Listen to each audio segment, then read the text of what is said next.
ఎందరో మహానుభావులందరికీ వందనాలు.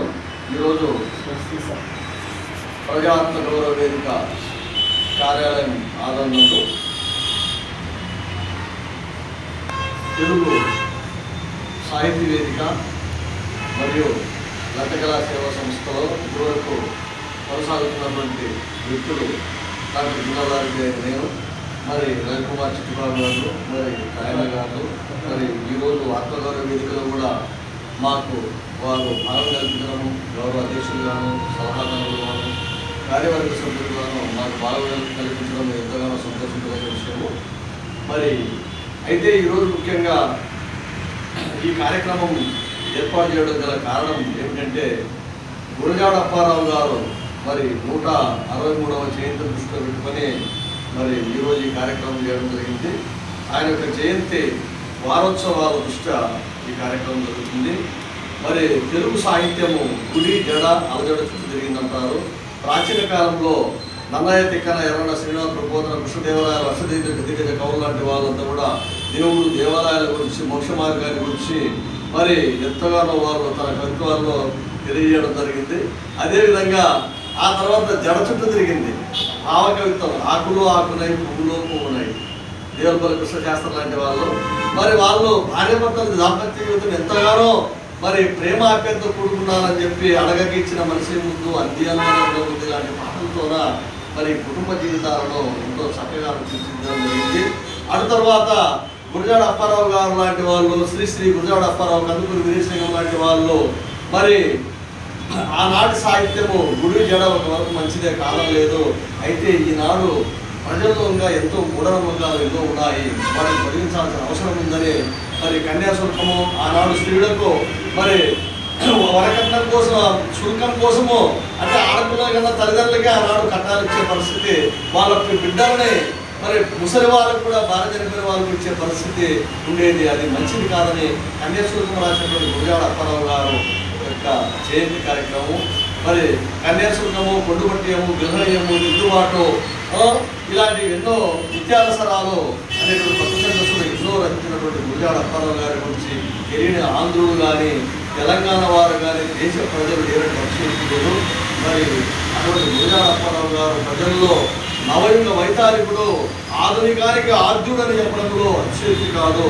మరి అటువంటి కందుకూరి వీరేశలింగం గారు కూడా మరి సమకాలికులు, వారు కూడా మరి బాల్య వివాహాలు అరికట్టారు, వితంతు వివాహాలను ప్రోత్సహించడం కూడా జరిగింది, సత్యసాగమనాన్ని నిర్మూలించడం జరిగింది. వీళ్ళు ఒక కోణంలో మూఢనమ్మకాలు తొలగిస్తే శ్రీశ్రీ లాంటి వాళ్ళు మరి ఆకలి ఉన్న వాళ్ళకి అన్నం పెట్టాలా, విప్లవ సాధ్యం తెచ్చినటువంటి వాళ్ళు శ్రీశ్రీ లాంటి వాళ్ళు. మరి అందుకే మరి పొలాలన్నీ అలాలన్నీ ఇలాతలు ఏం పండుగ జగానికి ఇంత సొంత పండుగ విరామిరుగు కలిసి బలంతరికి బలికావించే కర్షక వీరుడు కాయమండ కాలువ కట్టే గర్భజనానికి ధర్మజనానికి ఖరీదు కట్టే శరాబు వేడులో అన్నారు శ్రీశ్రీ గారు. మరి ఈ విధంగా మరి ఒక కవి, ఒక వస్తువు, ఒక జీవి యొక్క పూర్వోత్తరాలను క్రమబద్ధీకరంగా మరి ప్రజలకు అర్థమయ్యే విధంగా తెలియజేసేవాడే కవి. కాబట్టి రవి కాల్చడంతో కవి కాల్చడం అంటాడు, సూర్యుడు చూడడం చోటు కూడా కవులు చూస్తారంటారు.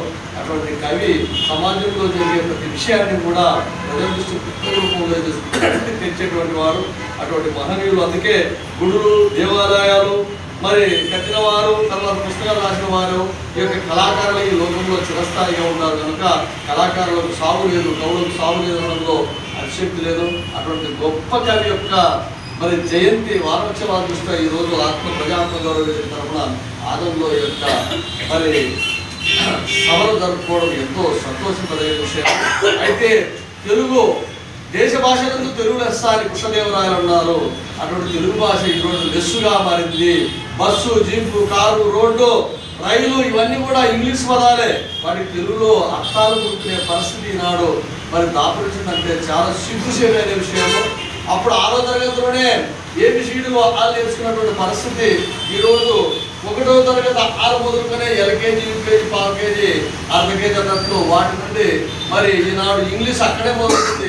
పసిపిల్లలకు ఇంగ్లీషు, హిందీ, తెలుగు ఇన్ని భాషలు అంత చిన్న వయసులో నేర్చుకోవడం ఎంత కష్టమో మరి గమనించడం లేదా ఈనాడు ప్రభుత్వము మరి అనేటువంటి విషయాన్ని గురించి కూడా ఆలోచించాల్సిన అవసరం ఉంది.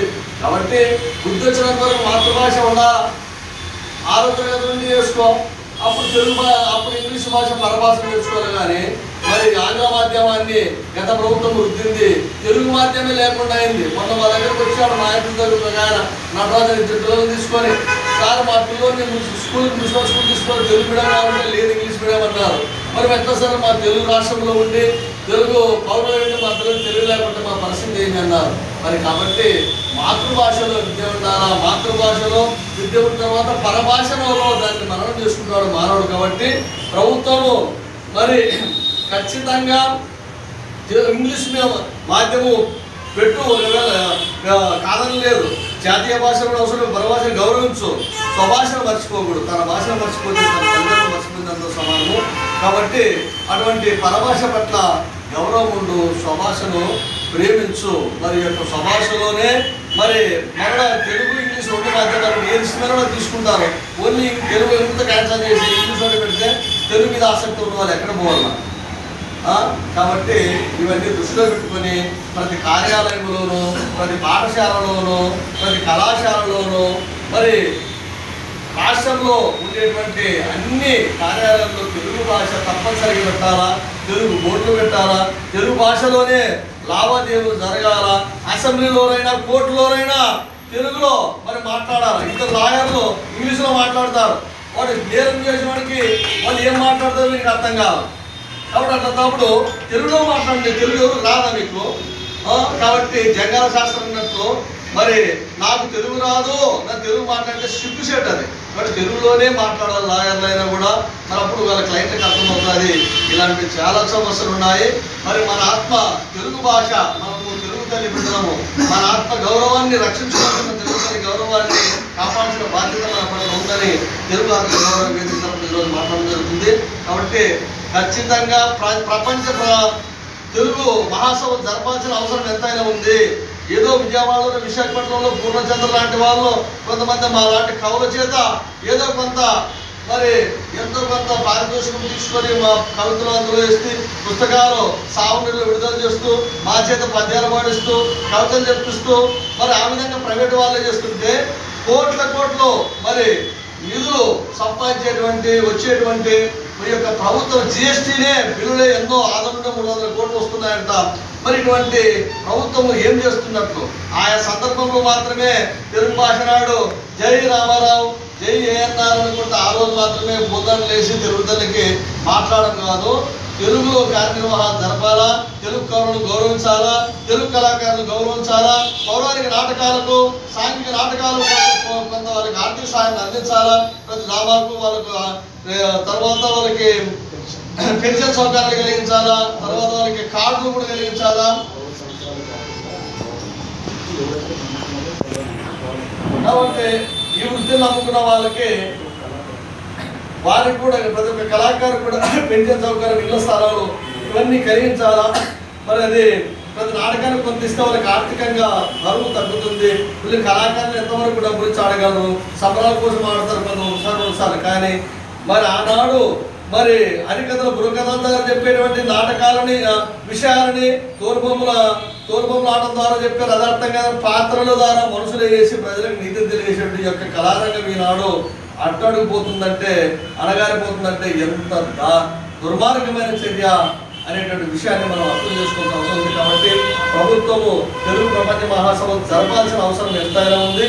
మరి ఆ తెలుగు ప్రపంచ మహాసభలు జరిపి ప్రతి రంగంలో ఉన్న వాళ్ళని గౌరవించాలా, సర్టిఫికెట్లు ఇవ్వాలా, ఆర్థిక సాయం కూడా అందించాలని చెప్పి ఈ యొక్క సభాముఖంగా మరి ఆ ఆంధ్రోపన్యాసకుడైనటువంటి నేను డాక్టర్ జిల్లాలంటే నేను గత సాయంత్రం సంవత్సరంలో కూడా మరి జిల్లా కార్యవర్గ సభ్యుడే కాకుండా డివిజన్ కార్యదర్శిగా మరి ఉండడం కూడా జరిగింది. నేటికి కూడా కొనసాగుతూనే ఉన్నాను. ఇలాంటి ఎన్నెన్నో సాహిత్య కార్యక్రమంలో పాల్గొనడం జరిగింది. ఎంతోమంది సాహిత్యకారులు, కళాకారులను ఆయా సందర్భంలో సత్కరించడం కూడా జరుగుతూ ఉంది.